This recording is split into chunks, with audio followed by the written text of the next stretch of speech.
Estamos de regreso en CNN Chile Radio, AM, junto a Carolina Urrejola y Fernando Pausen. 8 de la mañana con 34 minutos. Listo, estamos para la agenda económica de Sebastián Aquino. ¿Qué tal? ¿Cómo estás? ¿Qué tal, Sebastián? Fernando, Carola, ¿qué tal? Bienvenidos a Agenda Económica. Partimos esta revisión de las noticias más importantes de las últimas horas con detalles de lo que ha ocurrido en el sector de las ISAPRES en particular. Ayer fue una jornada bien noticiosa en este sentido porque la Superintendencia de Salud, encabezada por el superintendente Víctor Torres, ya oficializó el aumento de los planes de las ISAPRES que habían presentado. Recordemos que todo esto está en el marco de la ley corta de ISAPRES que fue despachada en mayo pasado y que permitía generar un nuevo rayado de cancha para las aseguradoras privadas. Ellas tenían que cumplir con una serie de pasos en la implementación de esta ley. Una de ellas, por ejemplo, era ajustar los planes estrictamente al 7% que cotiza cada uno de los afiliados, lo que significaba, por ejemplo, terminar con los excedentes. También poder generar una prima extraordinaria que iban a cobrar a los afiliados para poder hacer frente a la situación financiera que tienen las ISAPRES, que arrastraban pérdidas en los últimos años. Y de esa manera entonces generar la devolución que zanjó la Corte Suprema. Tenían que entregar las ISAPRES a los afiliados por aquellos montos que se cobraron en exceso. Recordarán ustedes que ese fue uno de los temas centrales de la discusión en el Congreso, si es que correspondían o no las devoluciones, de qué forma se iba a realizar la devolución, entre otros detalles. Bueno, finalmente Víctor Torres entregaba los detalles respecto a cuáles van a ser esos ajustes de la prima extraordinaria, es decir, los planes van a subir dependiendo de cada ISAPRE entre 9.000 pesos promedio en la ISAPRE más barata, que es Colmena, hasta 42.000 pesos. Esas son las autorizaciones ya que ha dado la superintendencia. ¿Por qué hablo de autorizaciones? Porque las ISAPRES hicieron propuestas, pero la superintendencia tenía que revisar todo el detalle de la información y los argumentos que entregaban las ISAPRES para poder justificar esos aumentos. ¿Por qué usted quiere hacer un aumento promedio de 42.000 pesos o con ese techo? Las ISAPRES tenían que justificarlo técnicamente. De todas maneras, a pesar de estos aumentos de las primas extraordinarias, se genera entonces un escenario de mayores costos, por cierto, para los afiliados. Tendremos que pagar más por esos planes en un escenario donde las ISAPRES ya tienen pérdidas acumuladas al primer semestre con cerca de 81.000 millones de pesos. Y no hay que perder de vista ese dato porque recordemos que la ley corta lo que buscaba era generar como decíamos, nuevas reglas del juego en base a ese fallo de la Corte Suprema que le dieran continuidad al sistema. Y hoy día eso queda de alguna manera en tela de juicio. De hecho, las pérdidas que llegaron a 81.000 millones de pesos al primer semestre, ya hacia agosto se acercaban a los 100.000 millones de pesos. Y Víctor Torres decía, esto se traduce en un desequilibrio financiero. Por lo tanto, hay un problema estructural bien relevante. De hecho, todavía no se ha aplicado a esa fecha el efecto que tiene la tabla única de factores, que es este componente técnico que permite calcular cuál es el plan que ustedes, todos los afiliados, pagamos en el sistema de las ISAPRES. Escuchemos qué fue lo que dijo primero el superintendente Víctor Torres, porque se refería también a otro asunto bien relevante. ¿Qué es lo que viene ahora para poder llegar a la devolución de los cobros en exceso que hicieran las ISAPRES? Esta fue la respuesta del superintendente Víctor Torres. Esta deuda va a ser entonces notificada a los usuarios que son beneficiarios, a los cotizantes, en el mes de noviembre de este año. Y se empieza a ejecutar entonces en el mes de diciembre. Las ISAPRES deben cumplir. Si no cumplen con lo que ha estado aprobado, por una u otra razón, salvo que sea modificar algo en beneficio de las personas, ¿ya? Pero si no cumplen con lo que han establecido, están afecto a las multas que están descritas ya en el TFL1, ¿ya? Y la superintendencia incluso puede modificar su plan de pago y ajuste por incumplimiento de aquel plan que ha sido aprobado. ¿Se acuerdan ustedes que en el Congreso se hicieron varios cálculos? ¿Cuánto deben realmente las ISAPRES? El más conservador hablaba de cerca de 500, 600 millones de dólares. El monto más alto finalmente estaba por sobre los 1.000 millones de dólares. Ayer hubo certeza ya, la entrega a la superintendencia, respecto a cuánto es el monto total de esta deuda que tienen las ISAPRES. y es de más de 1.200 millones de dólares. 1.200 millones de dólares. Cerca de 30.200.000 UF, si que ustedes quieren en otro número, y de todas maneras una cifra enorme para un sector que, como ya veíamos, está con pérdidas bien relevantes. Esto va a significar que la deuda se distribuye en cerca de 662.000 cotizantes, y todo va a depender, cuánto es lo que deben, de cada una de las ISAPRES.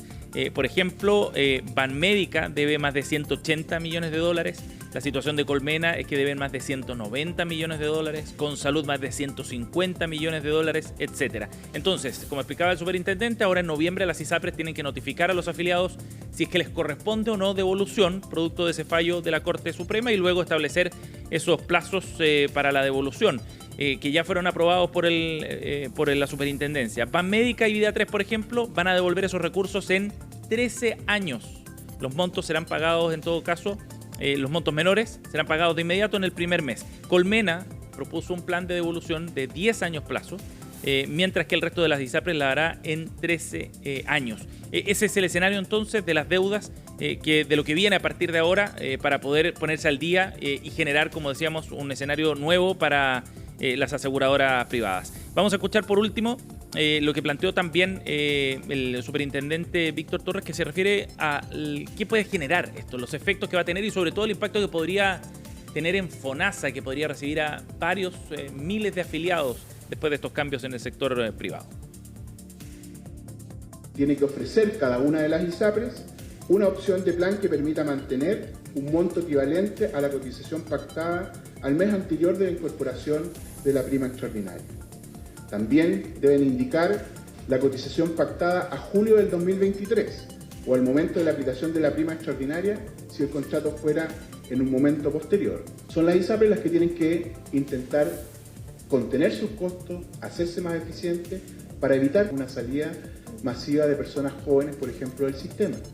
Recordemos que la mayor salida que hubo de cotizantes y de beneficiarios en los últimos años se produjo a propósito del alza de la prima GES y del alza de tabla de factores ocurrida el año 2022. Saben claramente que afectan entonces su cartera.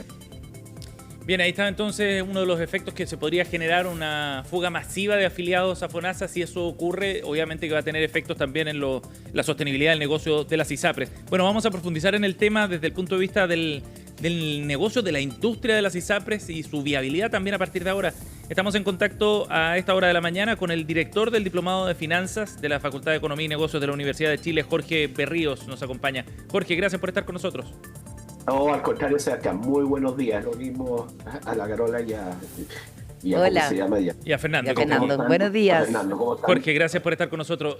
Bueno, dábamos un contexto general de los cambios que vienen. Jorge, ¿qué tan viable es la industria de las ISAPRES a partir de todas estas modificaciones, las devoluciones que tienen que hacer y los plazos que se han establecido? Jorge, ¿cómo ves tú ese escenario?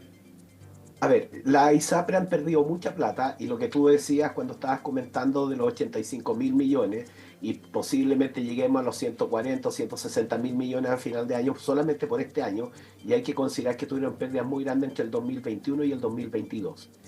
Hay que considerar, sí, un factor súper específico. Lo que se está hablando es de las ISAPRES en forma individual. No estamos hablando de, digamos, los satélites complementarios de integración horizontal y vertical que tengan. Por lo tanto, hasta ahora no hay una claridad ni académica, ni en ninguna parte, cuánto es realmente la pérdida de la industria en su conjunto, tanto prestadores como aseguradores, porque está muy distribuida y como tiene una integración muy matricial, no se sabe exactamente. Jorge, ahora, ¿a qué te refieres con esa integración? Si puede ser más específico. Sí, me refiero, estamos hablando, cuando te dicen de la pérdida de la ISAPRE, son las ISAPRE solas, pero no estamos hablando de las clínicas, de las sociedades profesionales, de la integración de inmobiliaria, nada, estamos hablando ISAPRE sola. Por lo tanto, es muy difícil poder determinar cuánto es en el conjunto, cuánto es la pérdida o la posible ganancia que podrían tener en su conjunto. ¿Y por qué es necesario, Jorge, hacer esa mirada completa? ¿Por qué es necesario que no veamos solo el número de la ISAPRE, sino también de las clínicas que controla o del grupo completo? Porque si no, nunca vas a saber si esta industria gana o pierde plata.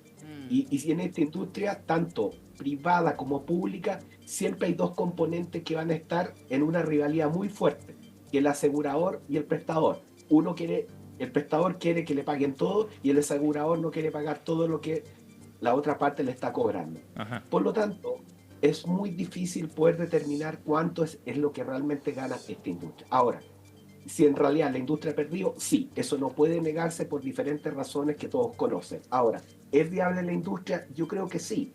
Y yo creo que todo lo que ha apuntado con la ley corta, más la ley que se acaba de enviar al Congreso a discusión, es tratar de darle una viabilidad. Yo creo que el gobierno pensó en su minuto que esta industria se podía hacer pública en su integridad. Y eso no es factible. Ahora lo que se está, a mi juicio, haciendo es tratar de dar una viabilidad técnica y económica para poder ver cómo arreglamos, digamos, todo lo que pasó y cómo arreglamos. Te doy un ejemplo concreto. A ver. Cuando en los años 80 pasó lo de la banca, ¿qué es mejor? ¿No tener banca que todos quiebren o darle fiabilidad? Y ahí hubo la deuda subordinada. ¿Qué significa? Demos viabilidad porque si no quiebran. Y hoy día el gobierno se está enfrentando a que los hospitales públicos están con un déficit presupuestario. Ya se gastaron todos los recursos del año 2024 y están casi inviables algunos hospitales. Entonces, lo que se dio cuenta, que si no hacen una ley corta, no mandan una ley de sustento, cae el sistema completo. Y eso es una crisis sanitaria de envergadura mucho mayor que estar discutiendo si tenemos un sistema privado o un sistema público. De acuerdo. Ya, pero ahí me parece interesante la comparación que haces con respecto a lo que pasó con los bancos. Pero hay que recordar que la crisis de los bancos nace cuando estábamos no en una democracia ni con parlamento y sin embargo, ¿cuánto terminó de pagarse la deuda de los bancos? Qué sé yo, 15 o 20 años después. Y desde ese punto de vista, ¿tú sientes de que ahora, en democracia como estamos y con la crispación propia de las competencias, pueden darse condiciones legales en el Parlamento de poder generar una situación similar y de largo plazo como fue el caso de los bancos? Yo creo que sí, yo creo que tiene que darse una discusión, pero aquí hay un factor súper importante, Fernando. Mientras no transparente cómo funciona la industria y no transparentemos cómo funciona todo esto, va a ser muy difícil una discusión. Porque la ISAPRE va a discutir, este es mi balance individual, pero no discutimos del resto. Te doy un ejemplo concreto. Yo me atiendo en una clínica. Voy a la clínica, me atendió, ahora que estoy medio ronco, fui ayer, y por la misma atención me dieron 4 boletas. La clínica de urgencia, me dieron los remedios, me dio el doctor y no sé, el uso de piso. Entonces, eso es ridículo, no tiene ningún sustento. Entonces, aquí hay errores de todas partes, partiendo por las ISAPRES que nunca han querido transparentar toda la integración que tienen de diferentes formas. Si vamos a discutir en forma seria, responsable y en forma ética, por así decirlo, transparentemos lo que tenemos. Ajá. Hay un concepto que hemos trabajado mucho en la universidad, que es definir cuál es la utilidad ética socialmente responsable. Porque hablamos de lucro, pero ¿qué es lucro? Mientras no definamos cuál es la utilidad socialmente ética y estemos trabajando bajo esos parámetros, muy difícil que nos podamos entender. Ahora, tú me decías con respecto al tema muy parecido a los bancos. La ISAPRE ya están hablando que van a pagar en 13 años algunas, como claro. América, Colmena en 10. Ya, técnicamente están haciendo lo mismo. Entonces, lo que le están dando es la holgura financiera para ver cómo arreglamos todo este sistema para que funcione y en realidad. Jorge. Si uno va... Perdón. Sí, es que estamos conversando con Jorge Berríos aquí en Agenda Económica. Te quería preguntar respecto al escenario nuevo que se puede abrir desde el número de afiliados que van a tener las ISAPRES, porque ya escuchábamos recién al superintendente cómo se proyectaba una salida también de afiliados, sobre todo los más jóvenes, hacia FONASA. Y eso significa que las ISAPRES se quedan con menos afiliados y en algunos casos con aquellos más riesgosos también, ¿no? La gente que está cautiva, por ejemplo, que tiene tratamientos de largo plazo más costosos, que lleva años ahí, no se va a mover de la ISAPRE. ¿Qué significa eso para la continuidad de las aseguradoras privadas entonces? Menos afiliados, menos ingresos y más riesgo. Absolutamente, y eso va a pasar. Y por eso lo que no se está dimensionando es lo que se llama el factor de selección adversa, ¿Qué significa el factor de selección adversa? Como no hay una discriminación para entrar al sistema, porque se elimina el tema de la discriminación o la declaración de lo que es la preexistencia o salud, va a haber una relación de fuga de uno a otro sistema. Y por eso lo que planteó el gobierno, que lo encuentro inteligente, es ver el tema del reaseguro para aquella gente que tiene más edad o que haya una ¿cómo se llama? Digamos, haya costos más altos por atenciones no consideradas. Encuentro inteligente el tema de reaseguro. El problema de la viabilidad financiera o no va a depender de, como te decía anteriormente, las ISAPRES se van a ver complicadas porque lógicamente no van a tener un número ni es capaz de determinar en proyección de futuro cuál es la relación de selección adversa que se da. Un ejemplo, los jóvenes por costo a lo mejor van a atender a FONASA, claro, o a lo mejor los más viejos van a atender a ISAPRE, pero esa relación no se va a saber hasta que definitivamente se empiecen a aplicar. La gente que está... Y hay un número mágico, digamos, Jorge, perdón, hay un número mágico, digamos, del mínimo de afiliados que necesita el sistema de ISAPRE para que esto sea sostenible. No existe un número mágico y eso lo tiene que definir cada ISAPRE en términos de equilibrio, en términos de sus costos. Pero aquí volvemos a lo mismo. ¿Cuál es el problema trascendental? Los mínimos, los máximos de los puntos de equilibrio que uno pueda llegar va a depender de cuánto te va a cobrar el prestador y cuánto es lo que yo estoy dispuesto a pagar por el servicio que me van a dar, o cuánto es la prestación y cuánto es el copago que yo tengo que hacer. Ajá. Ese, a mi juicio, es una discusión que nadie quiere tener y nadie ha transparentado. Porque en el fondo el core del negocio está ahí. Y como ese es tu core de negocio, nadie quiere decir, aquí está. Sí. Mientras... Jorge, y para los afiliados, digamos, para los usuarios después de este escenario, con todos estos cambios que se van a hacer, el cobro de la prima extraordinaria, el ajuste al 7%, etcétera, ¿va a ser conveniente para la gente joven, por ejemplo, quedarse en una ISAPRE? Yo creo que va a depender del tipo de sueldo, del rango que tenga y dónde están los niveles de sueldo. Posiblemente la gente de sueldos más altos va a tender a quedarse en ISAPRE y los sueldos más bajos va a tender, por una razón lógica, a términos de FONASA. Es una razón lógica de sueldo y por viabilidad de cuánto es lo que te afecta financieramente o monetariamente en tu sueldo. Un sueldo de 600.000 pesos, lógicamente el efecto es mucho más fuerte en términos de sueldo que recibe. Yo tendería lógicamente a FONASA, pero a lo mejor si gano un sueldo un poco más alto, ya hago el sacrificio porque como te lo descuenta la empresa, no lo voy a sentir tanto y voy a preferir, por tema de los copagos o la cantidad de coberturas que tengo, a lo mejor voy a preferir un ISAPRE. De acuerdo. Jorge, por último, ¿cómo ves tú en el esquema que estamos viendo cómo se van reajustando estas piezas? ¿Cómo ves el rol de los seguros complementarios también? ¿Cómo eso va a cambiar el juego para quienes decidan irse a FONASA o quedarse en las ISAPRE? Yo creo que sigue siendo un factor relevante y yo creo que lo que se pensó antes de la ley corta, la ISAPRE, era que posiblemente el sistema se iba a caer más fuerte y por eso empezaron a promocionar mucho los seguros complementarios o los seguros especiales de cada una de las clínicas, como en el caso, por ejemplo, de Esencial, o de algunas que empezaron ya previendo que el sistema se caía, para usted cotiza en el sistema público su 7% y yo por seguros complementarios le cotizo el resto.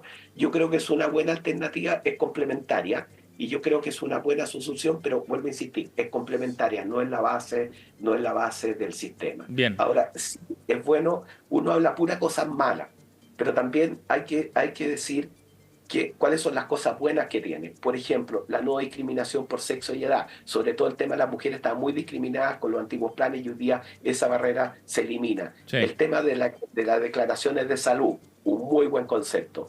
El tender a un plan único de salud, independiente de quién lo tome, es extraordinario como idea y como concepto. No puede ser que uno tenga que elegir entre 50.000 planes de salud cuál es el que le conviene. Por supuesto. Yo creo que casi uno tendría que tener un sistema de inteligencia artificial en la casa para poder elegir. Entonces, el acotar a planes más definidos es un beneficio. De todas maneras. Todavía yo creo que este sistema lo van a corregir y van a corregir la asimetría o desasimetrías que pueda tener. Bien. Pero no hay plan bueno ni malo. Todo depende de cómo lo implementemos.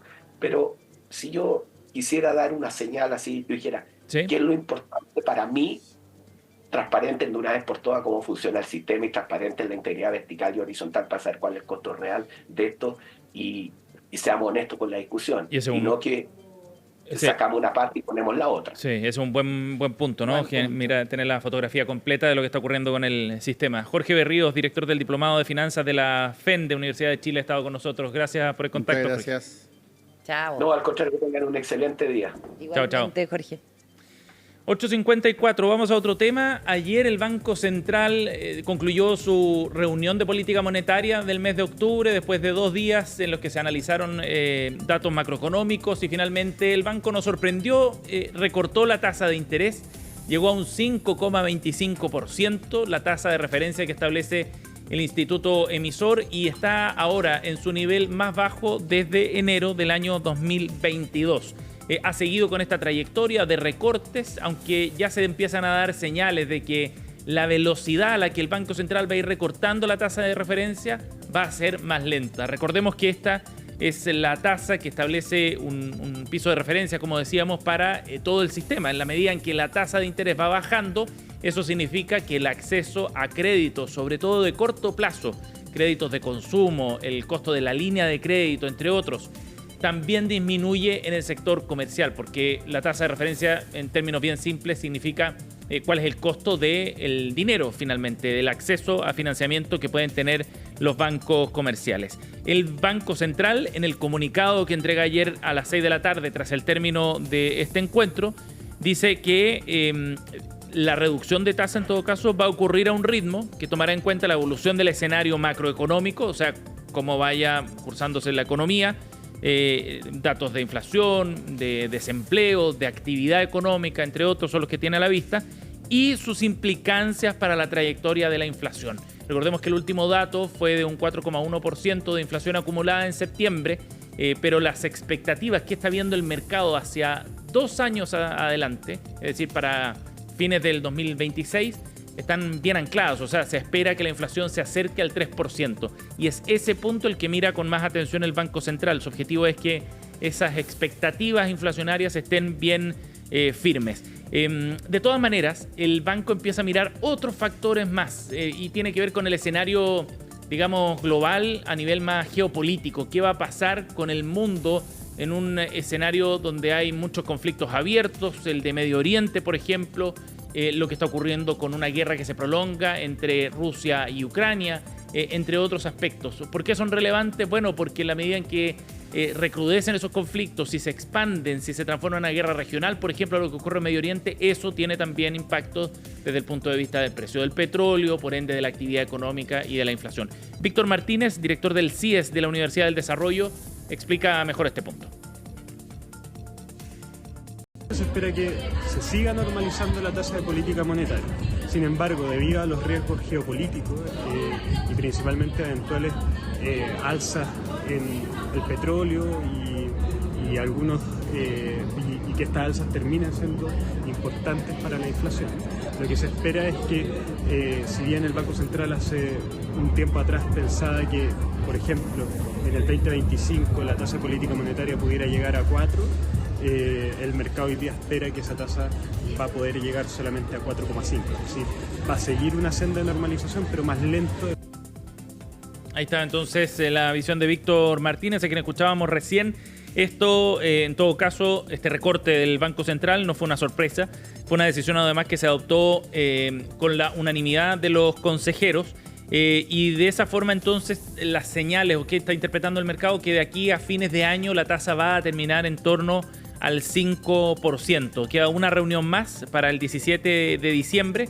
Si es que se produce ese recorte esperado, entonces ya vamos a cerrar a fines de año en torno al 5%, llegando o acercándose al nivel de tasa que es más neutral, así lo plantean los expertos, los economistas, un escenario de tasa donde no se genera un efecto contractivo, digamos, en la economía, que ponga un freno de mano, digamos, en la actividad económica. De este tema y de los impactos también que puede tener en el precio del dólar, por ejemplo, o sobre todo en los créditos a nivel local, conversamos con Marco Correa, el economista jefe de Vice Inversiones. Escuchemos qué dijo Marco Correa. La actividad está un poco más débil de lo que estábamos esperando, la actividad local. En ese sentido, las colocaciones, por ejemplo, de créditos comerciales han estado cayendo, hemos visto un aumento en la tasa de desempleo, entonces hay espacio para entregar más estímulos en el plano local. En este sentido, la tasa debería seguir disminuyendo. Creemos que el Banco Central va a implementar otro recorte de 25 puntos base en la reunión de diciembre. Nosotros en particular creemos que hay espacio quizás para acelerar un poco esta bajada de tasa, pero creemos que en general la visión del Consejo del Banco Central va a ser una postura un poco más conservadora. Bueno, así entonces el escenario, ya deberíamos ver un recorte más de tasa. Después de la reunión de diciembre ya saltamos a la siguiente reunión hacia marzo del próximo año. ¿Qué efectos se pueden ver en el precio del dólar, por ejemplo? De acuerdo a algunos analistas, debería tender un poco a la baja. Ha venido subiendo con fuerza, eso sí. Ayer estaba en 946 pesos, a esta hora está en 942 en el mercado local. Y un dato, solo para cerrar, al cierre de Agenda Económica, ayer fue un día súper noticioso, entonces pasó quizás un poco colado este informe, pero la Contraloría entregó un detalle de la auditoría que realizó al Consejo de Monumentos Nacionales. Ha estado toda la atención puesta en el Consejo, producto de la llamada permisología y del rol que juega el Consejo en particular. Bueno, esta auditoría reveló que hay más de 3.750 casos que están pendientes en la revisión que se hizo desde 2022 a 2024. Más de 3.700 casos que no han sido revisados, y determinó la Contraloría que en algunos de estos casos la respuesta que tiene que dar el Consejo sobre determinados restos o hallazgos arqueológicos, sobre la viabilidad del desarrollo de un proyecto determinado en una zona, puede tomar hasta 900 días sin dar respuesta. Y eso incluye proyectos no solo privados, sino que también obras públicas. Hay hospitales entre medio que están detenidos, que no pueden avanzar, producto de la falta de respuesta del Consejo. Bien interesante este informe, sobre todo por lo que puede significar. Ya el Ministerio de Hacienda ha intervenido, presentó indicaciones al proyecto en el Congreso. Quizás venga otra intervención mayor también en esta instancia, súper relevante en un tema que tiene, para muchos, así lo consideran, frenado el desarrollo de nueva inversión. Muy bien, Sebastián, muchas gracias. Chao, Fernando.